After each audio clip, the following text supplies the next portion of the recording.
Welcome to Lit with Lloyd. I am your host, Lloyd Russell. I want to thank KCAT for sponsoring our show. And today we've got an author that is a little bit different from authors that we've had in the past. His name is Sal Pizarro. He has been writing a column for the Mercury News called Around Town since 2005. And we're going to find out what a columnist does. So welcome, Sal. It's great to have you on the show. It's great to be here, Lloyd. Thank you. And we have our audience is clapping. I love to hear applause. Okay, so Around Town is somewhat self-descriptive. However, why don't you just tell us what the column is about? Well, it's supposed to be about the interesting people, places, and events that happen in Silicon Valley. Now, what that means, of course, is up to me.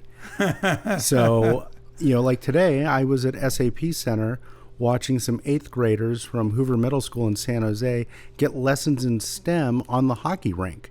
They were learning about geometry, angles as you bank a shot in. They were learning about science. The Zamboni uses hot water.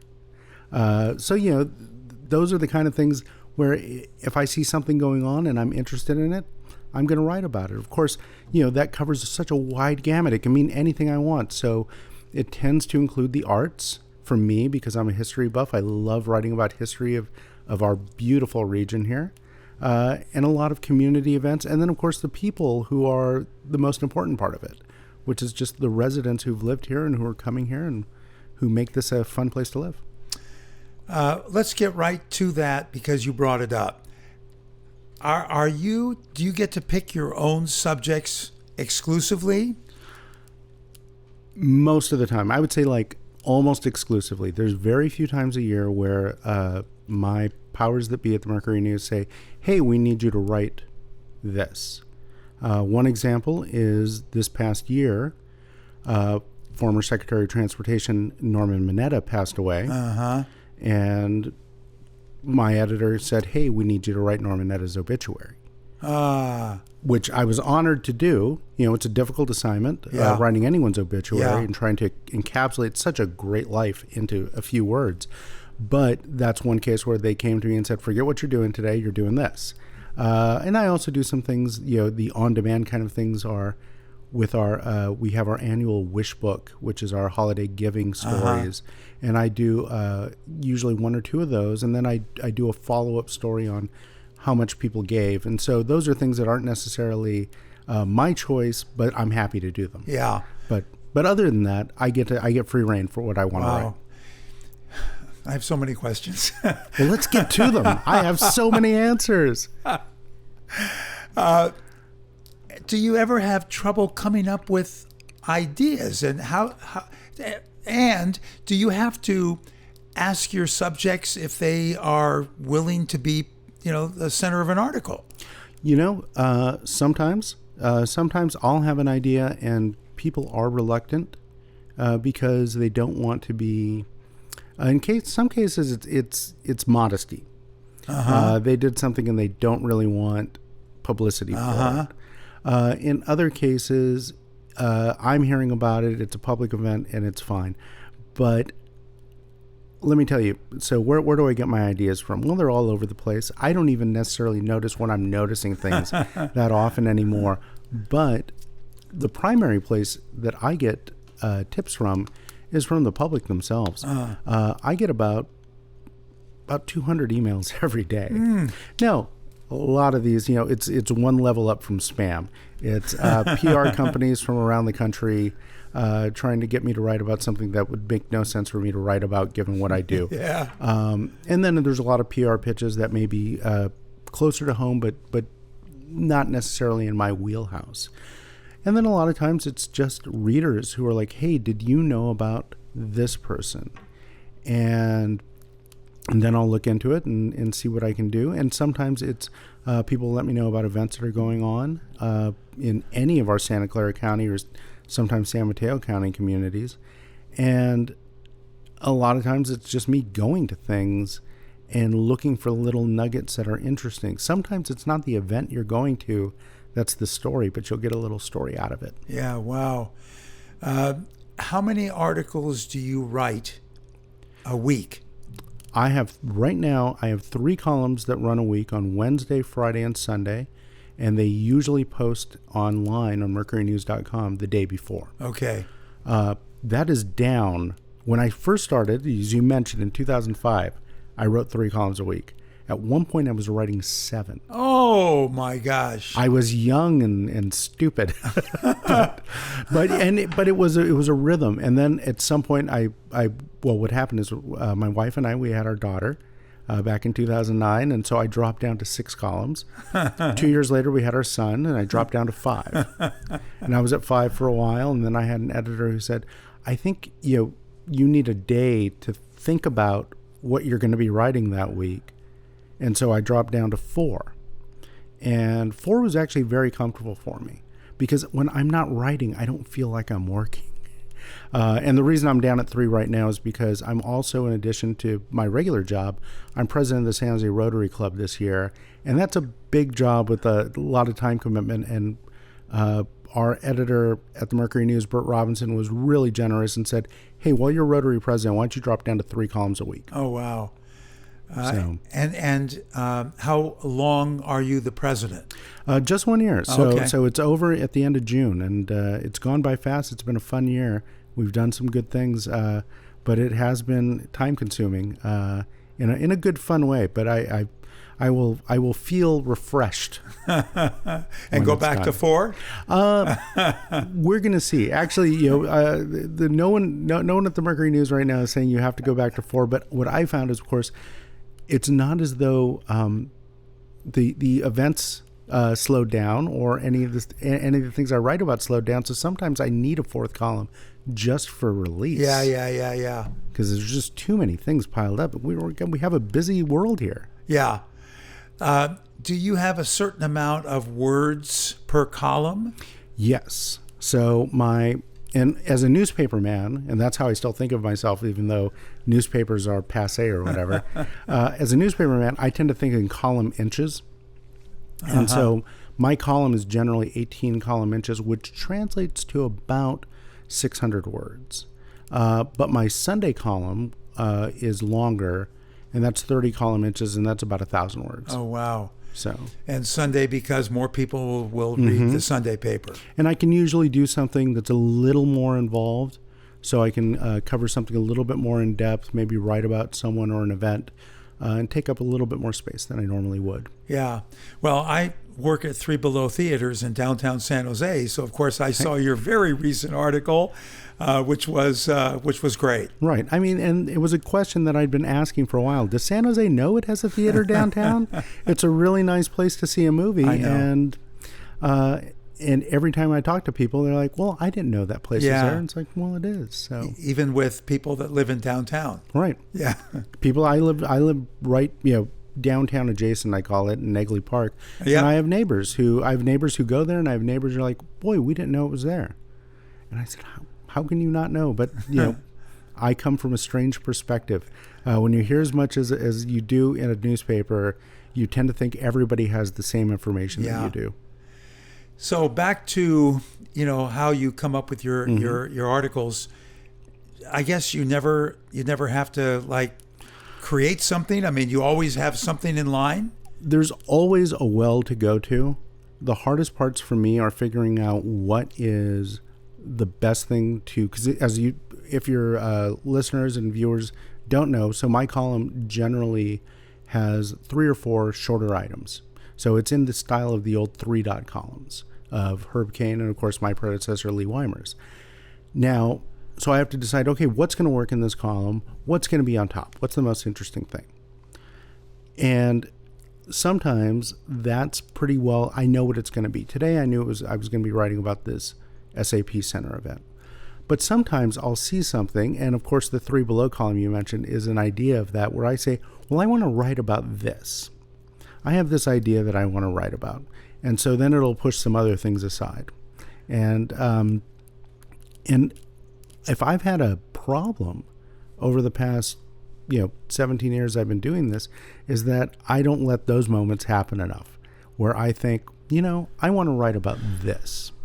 Because sometimes, if you've got a nonprofit having an event and you want to be helpful to people in the community, you want to get information out to them that's going to be worthwhile for them. And sometimes I think a lot of writers do this. You think, well, my voice isn't that important. What I care about isn't as important as what you care about.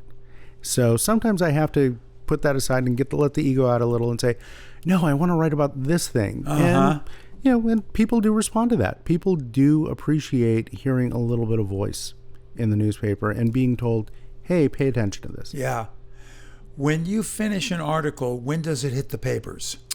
So what's going to be in tomorrow's newspaper, so, as I said, 3 times a week, I write that almost always the day before. And so when I started in journalism, I started working in sports writing. I wrote high school sports specifically. I'm sure I covered a game at the field here at Los Gatos High more than once. And when you're writing high school football and you're trying to make a deadline at 11 o'clock and the game's ending at 10, and your job is to talk to a football player who, has just gone through a big experience and does not necessarily want to talk to you, and as a teenager may not be the best communicator to begin with. But you have to get a quote out of that person. You have to add up your statistics and you have to write a story, and you have about 45 minutes to do it. So it makes you a very fast and good deadline writer. And I've stayed that way for my entire career. So if you tell me my deadline is noon, you're going to get a story at noon. If you tell me it's 3 o'clock, you're going to get one at 3 o'clock. And so that's what I'll do. I'll spend my time writing. It takes me about a couple hours to write a column. I will hand it over to my editor. It gets posted online first, and then it goes through the magical publishing process, and ends up in the paper the next day. So there's very few things that I spend more than a day on. Wow. Yeah. All right, and so back to the fact checking or the permission stuff. Do you ever write articles about people that without telling them? I don't think I'm sure I have. I try very hard. I don't think I write about people who don't know that they're going to be written about.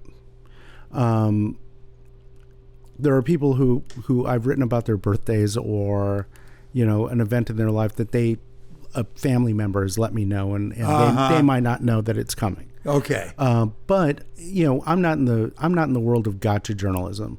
If what the biggest surprise people may have is they may send me an item, and 2 weeks later, I've reported it out and I run it, and I didn't tell them, hey, this is going to run in Wednesday's paper, because I just can't keep track of all that. Yeah. So it'd be too difficult. And people have asked me that. They're like, oh, I wish you would have told me that was coming out tomorrow. And I said, well, I'm sorry.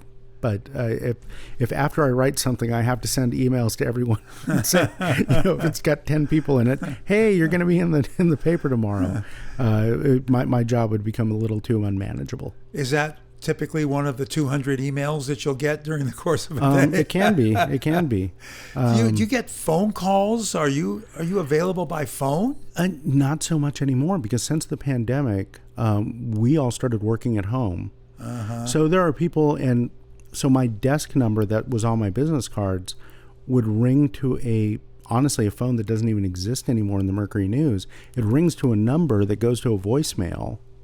But so people who need to reach me find their ways to reach me, but email is usually the best way. Yeah. But honestly, a lot of people have my phone number, it turns out. So I tend to get, or people know people. So I do get some phone calls and a lot of texts, but usually everything comes through email or just word of mouth, because when you go to a big event, you'll run into people and someone will say, hey, I was going to tell you.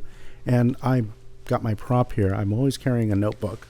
So of course. I pull out my trusty notebook. Yep. And I got my pen and I write down whatever they told me, and hopefully I remember to go back and take a look at it later. Your editor, I assume, is an employee of the Mercury News? Yes. And does that person just check for grammar and spellings and things like that? Well, certainly that. My editor funny story about it. It's a woman named Sandra Gonzalez. And before I started this column 17 years ago, I was her editor. She was our night police reporter, and I was our night city editor. So I was her boss, and now she's my boss. She definitely looks for all those things. She trusts me, which is very nice to have. It's a nice relationship to have between an editor and a reporter. But she will occasionally ask some very good questions about names or things that, because as I said, I'm writing fast. So sometimes mistake will go through and she'll catch it. What she tends not to do, which is really nice, is she doesn't say, hey, I don't think you should write this like this. She doesn't try to change what I've written, but she will ask questions if she doesn't understand something. And that's always a great thing to have, because if your editor doesn't understand it, chances are the readers aren't going to understand it. So I'll say, hey, if that doesn't make sense, it made sense in my head, but if it doesn't make sense to you, we should change it. Yeah. There's very few times that I'm going to, die on a hill for some of my words. There are, like any writer, though, sometimes where I'm using a specific phrasing or I make a word choice to avoid a conflict of some sort. Because occasionally maybe I don't know something and I haven't been able to look it up, and I say, someone's grandparent.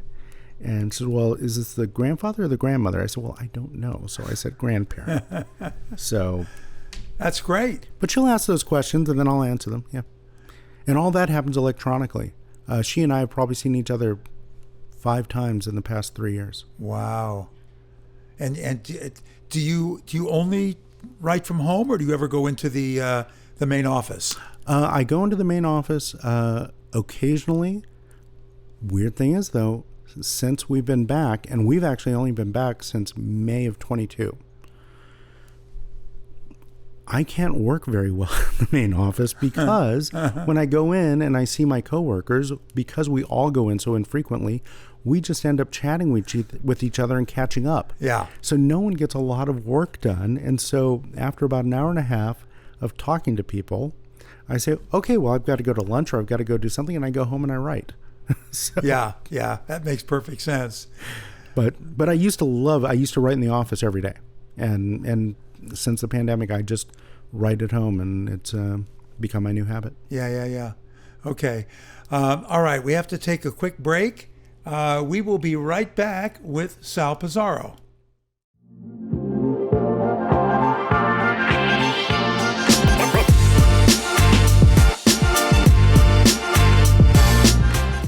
Thank you to the City of Montecirino for their continued support of KCAT Public Media.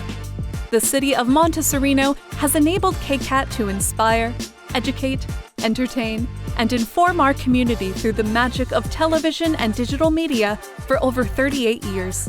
Thank you.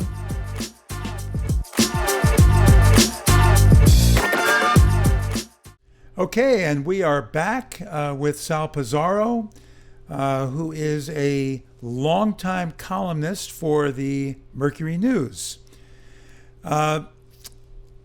How did it all happen? As you said, you took over for Lee Weimers. Yes. And you've talked a little bit about your background, writing high school sports, but be a little bit more specific, if you don't mind, in terms of how this progressed and became the job you have now. So I grew up in San Jose reading Lee Weimers like so many other people did. And when I started working for the Mercury News, which was right after college, after I graduated from UC Santa Barbara, I was working in sports. And for the next 10 years, I stopped being a sports writer pretty quickly, and I became an editor. And I bounced between our sports and local departments as an editor, both a copy editor and an assigning editor, for about 10 years. And then one of my last stops was as the night city editor of the newspaper, which is a highfalutin title. It just means you're the guy there at night in case something happens, and you get to say, "Oh, we need to put this story in." But to give you a little juice when you're doing that job, they do give you some reporters to work with. One of them is the night cops reporter, who, if anything happens at night, you send them out to go cover it. And my other two reporters were Betty Barnacle, who had the best name in journalism that I can remember. She was a longtime police reporter who was writing obituaries at that point. So I was also editing our obituaries. And then my third reporter was Lee Weimers. So, they figured, I'm not going to mess up Lee Weimers' column. And I didn't. But he announced his retirement, and he had a whole year. He announced it a year in advance. And during that time, I thought, this seems like a really fun, interesting job, and I think I could do it and do it in a new and fresher way. So I applied. I was among many, many people who applied for that job. Wow. And I feel very fortunate that the editors at the paper decided to give me a chance, because at that point, my writing had been limited to, as I said, some high school sports stories and some nightlife articles that I'd written for our features department. And they took a chance, and, I hope they haven't regretted it yet. Well, since you're on your 18th year, I'm going to take a wild guess that they're relatively satisfied with you. I think it's worked out for both of us, yes. So oftentimes in an employer-employee situation, you have like a 6-month meeting, like to see how you're doing and check that. Do you have that kind of meeting with them? About once a year. And in fact, I just had that conversation today, and this is smooth sailing. We're doing okay, right. But they do ask us to come up with goals for the next year. Besides stay employed, which I want to keep doing whatever I need to do to stay in this job. And so it's it's a good time to reflect and think about how you've done your job. Because certainly if you've been doing any job like I have for this long, there is the opportunity to get stale and to think, how can I keep it fresh, and how can I both satisfy longtime readers but also bring some new readers in? Absolutely. So I have to always be thinking about, what are people looking to read about? What are they interested in? And I've got to get out there and find some new stuff, especially as we're coming out of this pandemic period. People are doing all sorts of new things. Yeah. Pickleball. I mean, huge. Who knew? Yeah. Huge. I mean, I have friends. Do you have friends that play? I have friends. I have friends and relatives who play. Yeah, And I've never played. My wife's played. She played with her aunt and uncle in Phoenix. And I've got to find out about pickleball. And there's pickleball courts opening all the time around here. So, don't be surprised if I write about that in the near future. It's huge. Mm-hmm. And, for people in my age group, it's a great sport to stay active. It's not too challenging physically, even though, of course, you have to move. Right. But I think it's a great sport for people to play when maybe it's a little too rough to do tennis anymore, or just the time it takes to do that. Mm-hmm. We've got a friend that goes like, right now he's a little bit hurt, but he was going like 4 or 5 times a week. And that seems to be kind of the norm. It's not like people go once every month or two. They go to the club and they play all the time. But that's the fun part about my job, Lloyd, is that like any other writer, if I'm going to write about pickleball, I'm probably going to have to play it a little.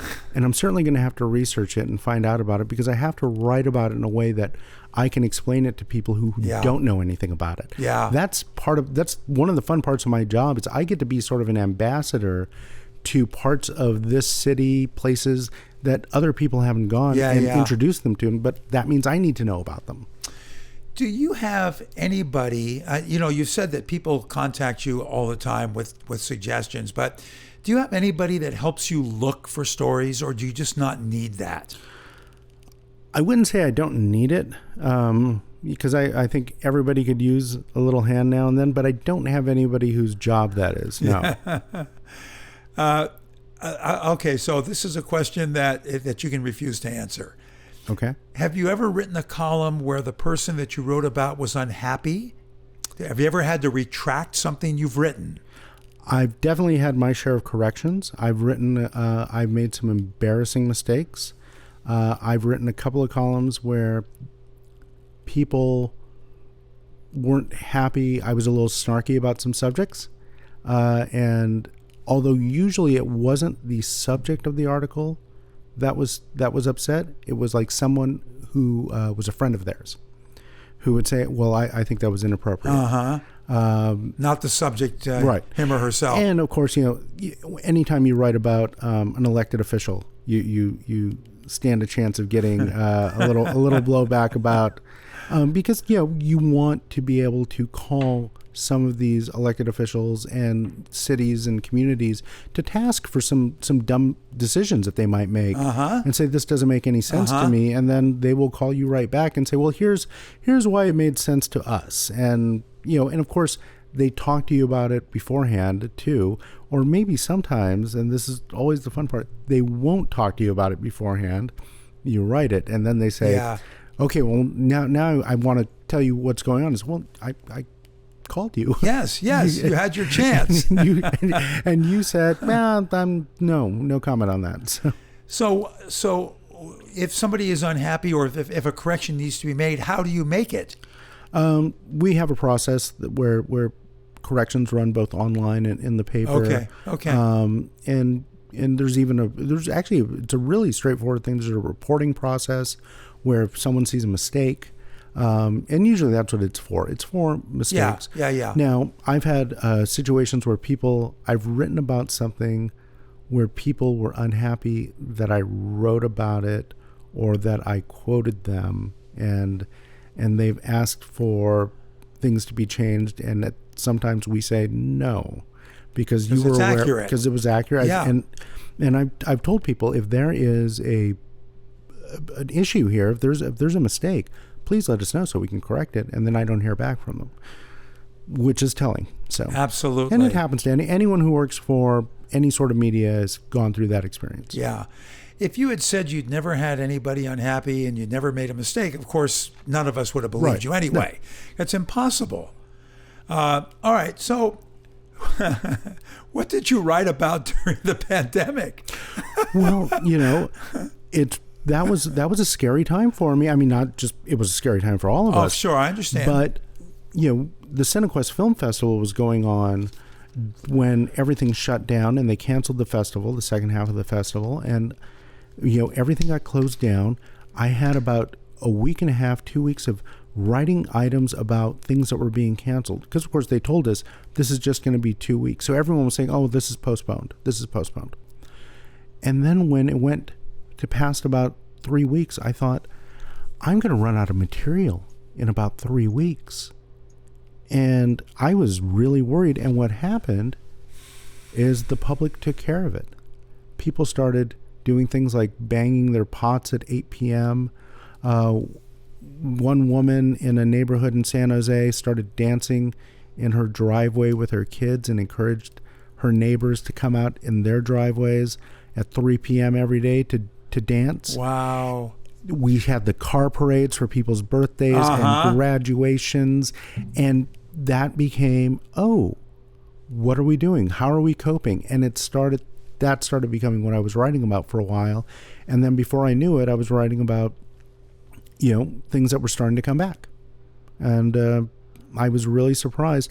But that's what happens, is you will always eventually find stuff. Now, one of my most popular columns during the pandemic was about, of all things, the giant Chuck E. Cheese statue in San Jose at the Chuck E. Cheese off 101 and Tully Road. Yep. Been there. Because Chuck E. Cheese, the parent company, when, of course, it was started in San Jose, but it's now part of a much bigger company that's founded elsewhere. And they were going bankrupt. And so there was some concern that they were going to close the restaurants. So I wrote, if Chuck E. Cheese closes, we're going to lose this giant part of San Jose history. And I wrote about the history of that statue, and people loved reading that. And that was one of those occasions where I just had to think of something, and I knew this little news nugget, and I thought, I can find something interesting to write about that's local, that people don't know about. That's great. I want to ask you a couple of questions that are not really about your column. That's fine. Per se. One is, are you in any other newspapers? I mean, I know that the Bay Area News Group has tons of newspapers besides the Mercury News. Does it read in any other newspapers? I think my column occasionally runs in the East Bay Times. Mm-hmm. And then parts of my column will run in our community newspapers like the Los Gatos paper in the Willow Glen Resident. Depending on what's relevant to those communities, they'll pull something out of my column and run it under my byline. Do you have any say on what parts are taken out? I mean, it seems like taking sections out of context, it could be tough. I certainly do not have any say in that. I'm a work for hire kind of guy. I write it, I give it to them, and they own it. Okay. Are there awards in your industry?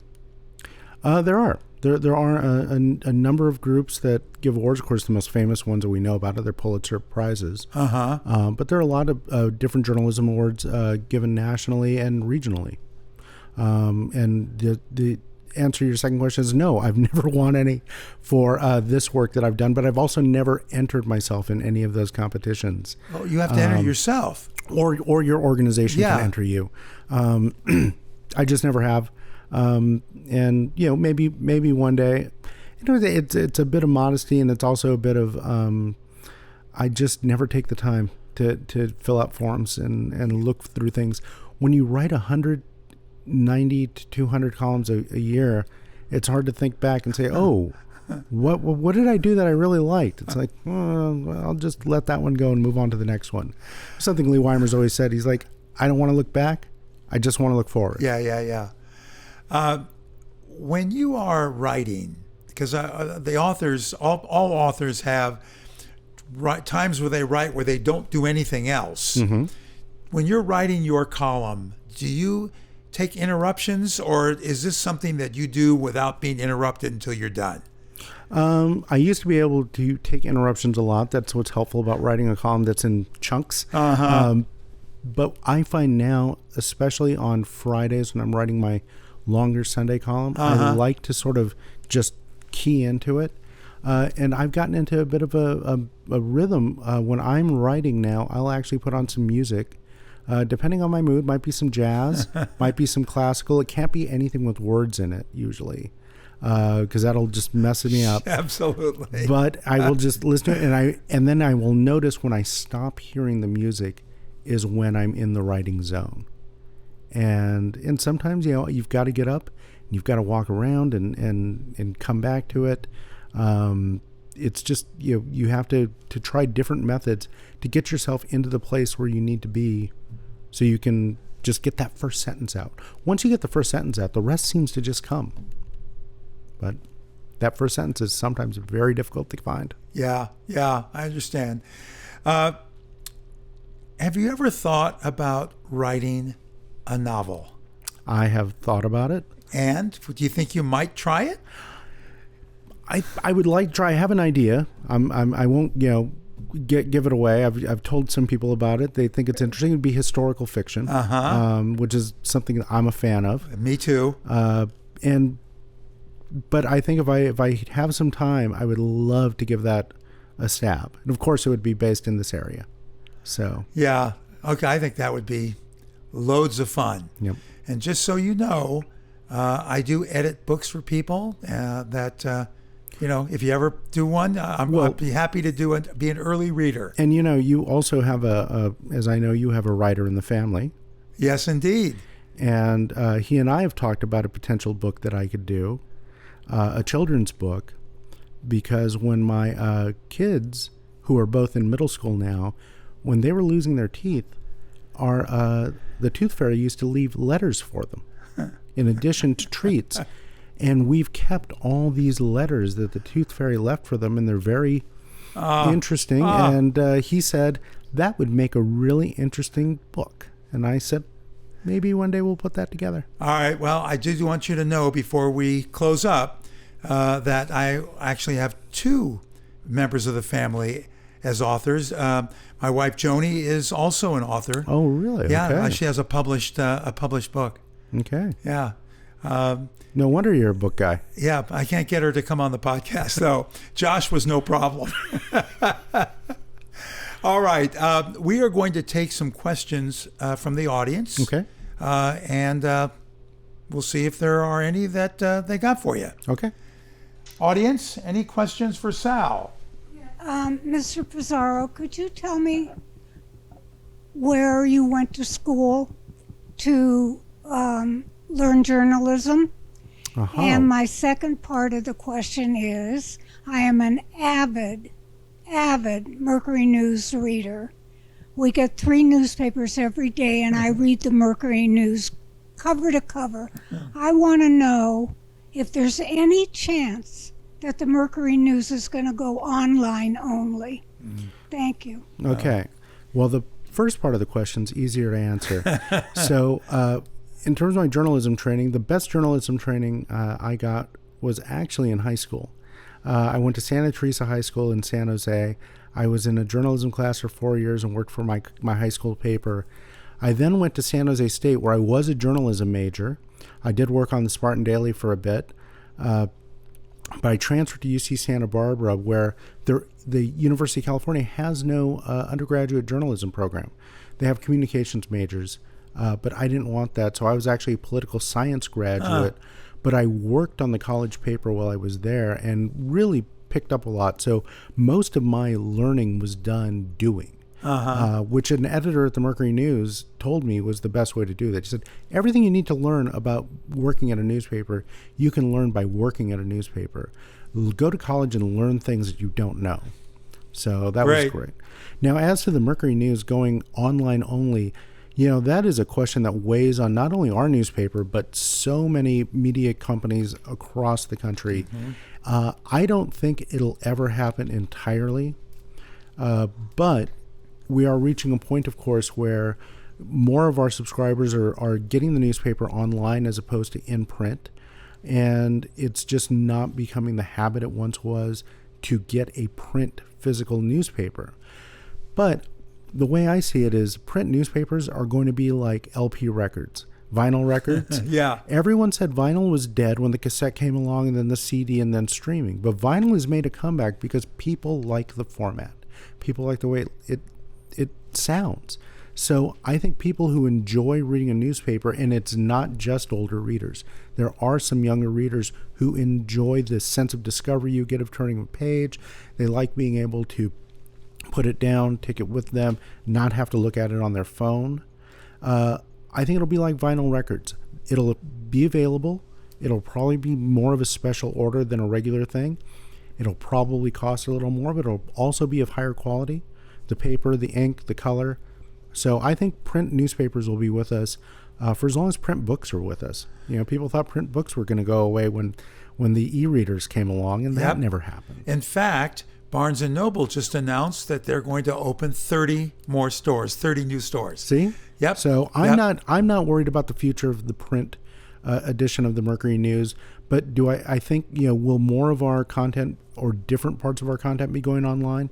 Sure, but I think there will always be a print version. Good. Okay. Thank you for that. Are there any other questions? I have a question. Given your long experience in the print media and your background in journalism and creative writing, have you done any sharing with up-and-coming aspirants for journalism and writing careers?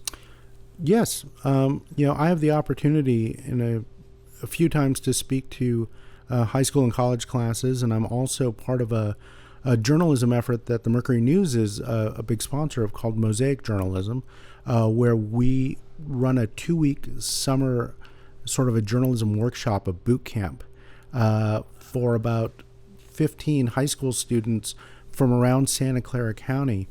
And we teach them the basics of journalism, talk to them about the industry. They produce their own stories. It's really inspiring to be part of that. And it gives me hope for the future of my business. Right. So yeah, it's a fantastic thing.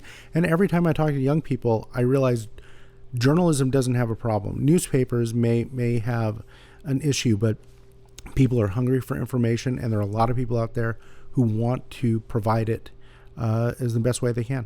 Great. That's great. Any other questions?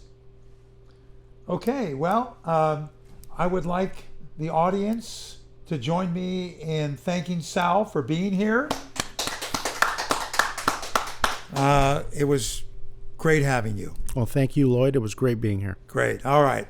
Okay, so we are closing the book on today's podcast. I want to thank KCAT again for overseeing me, making sure that that I'm doing the straight and narrow. It's not an easy job for them. And if you wanted to see other podcasts, you can go on lloyd.show/YouTube, and you can see some of the other interviews that we've had. So that's it, and we'll see you next time.